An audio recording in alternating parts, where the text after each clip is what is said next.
अस्सलामु अलैकुम वरहमतुल्लाहि वबरकातुहू। अस्सलातु वस्सलामु अलैका या रसूलल्लाह सल्लल्लाहु ताला अलैहि वसल्लम। हज 2025 में जाने वाले हाजियों के लिए हज कमेटी ने पासपोर्ट डिक्लेरेशन फॉर्म निकाला है, जो कि हज कमेटी की वेबसाइट पे है। उसको आप डाउनलोड करके वो फॉर्म आप फिल करके हज कमेटी के अंदर जमा करवा दीजिए, क्योंकि फ़िलहाल अभी हज कमेटी आपका पासपोर्ट नहीं ले रही है, तो ये आपको डिक्लेरेशन फॉर्म देना पड़ेगा। तो ये जब हज कमेटी आपका पासपोर्ट मांगेगी जब ही आपको पासपोर्ट देना है। फ़िलहाल ये पासपोर्ट का डिक्लेरेशन फॉर्म है, उसको आपको भर के पूरा फिल करके जो जो उसमें कॉलम्स दिए गए हैं सबको आपको फिल करके हज कमेटी को जमा करवाना है। तो ख़ास याद रखिए आप इस चीज़ को कि जो डिटेल्स आप भर रहे हैं वो बहुत ही देख के, और पासपोर्ट नंबर और पासपोर्ट की हर जानकारी आप देख के भेजिए, क्योंकि एक और मसला खड़ा हुआ है। एक आदमी महाराष्ट्र से है जिनका प्रॉब्लम यह है कि उन्होंने पासपोर्ट के नंबर कुछ फॉर्म में गलत डाल दिए थे और पासपोर्ट में कुछ अलग गलत नंबर है। तो वो गलती आप कभी ना करें, क्योंकि गलत नंबर डालने से फिर वो नंबर आपको चेंज करवाना पड़ेगा। अभी वो हज कमेटी से कांटेक्ट कर रहे हैं, हज कमेटी से बातचीत कर रहे हैं, उनको मेल भेज रहे हैं, उनका नंबर ढूंढ के उनको वो एक्चुअल पासपोर्ट का क्या डिटेल है वो बता रहे हैं। तो ऐसी गलती आप भी ना करें। आप उसमें जो डिटेल्स पासपोर्ट में है वो एक बार चेक कर लीजिए। पूरी तरह से आप चेक करने के बाद ही उसको आप फिल कीजिए, और पूरा पासपोर्ट का जो जो डिटेल उन्होंने मांगा है वो डिक्लेरेशन फॉर्म में वो आप पूरी तरह अच्छी तरह से भर दीजिए, और भरने के बाद आप उसको हज कमेटी के ऑफिस में जमा करवाइए। यहाँ पे मैं दिखा दूंगा आपको स्क्रीनशॉट में भी कि वो हज कमेटी का डाउनलोड कहाँ से करना है और फॉर्म कैसा रहेगा, तो वो भी आप देख सकते हैं। और याद से एक और चीज़ आपके लिए है, एक ख़ास हिदायत है मेरी तरफ से कि आपके पासपोर्ट को चेक कर लीजिए। अगर उसमें कोई दाग धब्बे, या तो चाय के धब्बे, या तो इंक के कोई धब्बे, या तो कोई पेज निकाला हुआ नहीं होना चाहिए, नहीं तो आपको आगे जाके मुश्किलातों का सामना करना पड़ेगा। क्योंकि पहले हज कमेटी पासपोर्ट ले लेती थी, वो सब चेक करते थे। अभी के नए रूल्स में हज कमेटी अभी आपसे पासपोर्ट नहीं लेगी, इसके लिए उन्होंने ये डिक्लेरेशन फॉर्म निकाला है। तो आपका पासपोर्ट आपको जब हज कमेटी बोलेगी जब ही आपको जमा करवाना पड़ेगा। फिलहाल अभी आपको सिर्फ डिक्लेरेशन फॉर्म पे पूरी पासपोर्ट की डिटेल डाल के वो हज कमेटी को आपको देना पड़ेगा। तो ये देख सकते हैं आप पासपोर्ट डिक्लेरेशन फॉर्म, जिसके अंदर में आपको पूरा अच्छी तरह से उसको भरना है देख के। तो पहले आप देख सकते हैं इसके अंदर में नेम ऑफ पिलग्रिम लिखा है, तो उसके साइड में आपका नाम लिखना है।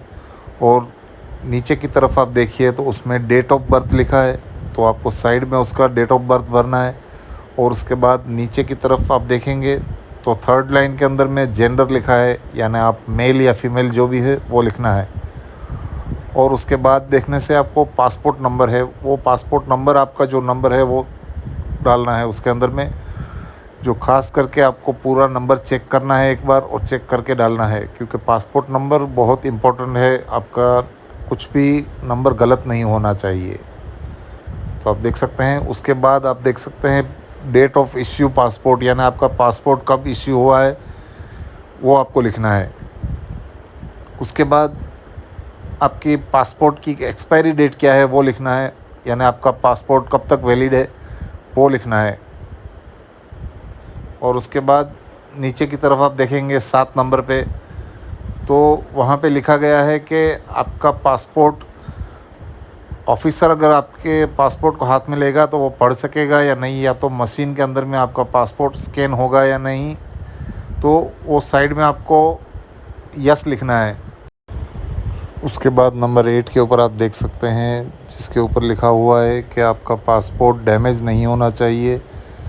तो आपको साइड की कॉलम में नो लिखना है, जहाँ पे लिखा हुआ है लाइन 8 के ऊपर। और इस तरह से नंबर 9 के ऊपर लिखा हुआ है कि आपके पासपोर्ट के 2 पेज ब्लैंक होने चाहिए, तो आप उसके अंदर में यस लिखना है। क्योंकि ये पूरा ऑफिसर अगर चेक करेंगे तो आपको पूरा डिटेल्स जिस तरह से फिलअप किया हुआ है वो पूरा दिखाना पड़ेगा, और आपके पासपोर्ट को वो लोग चेक करेंगे। और इस तरह से आपका फॉर्म कंप्लीट हो जाएगा। और लास्ट में आपको नीचे की तरफ देखेंगे राइट साइड में, तो एक सिग्नेचर का जहाँ पे लिखा हुआ है वहाँ पे आपके सिग्नेचर भी करने पड़ेंगे। तो पूरा साइन करने के बाद आपका फॉर्म कंप्लीट हो जाएगा। ये सब मिला के आपको हज कमेटी की ऑफ़िस में पूरा सबमिट करना पड़ेगा। तो ये सब जितने भी डॉक्यूमेंट्स है, आपको हेल्थ सर्टिफिकेट है, डॉक्टर का, गवर्नमेंट डॉक्टर का साइन किया हुआ फॉर्म है जो हज कमेटी की वेबसाइट पे लिखा हुआ है, वो फॉर्म को आपको डाउनलोड करके गवर्नमेंट डॉक्टर के पास सिग्नेचर करवाने हैं।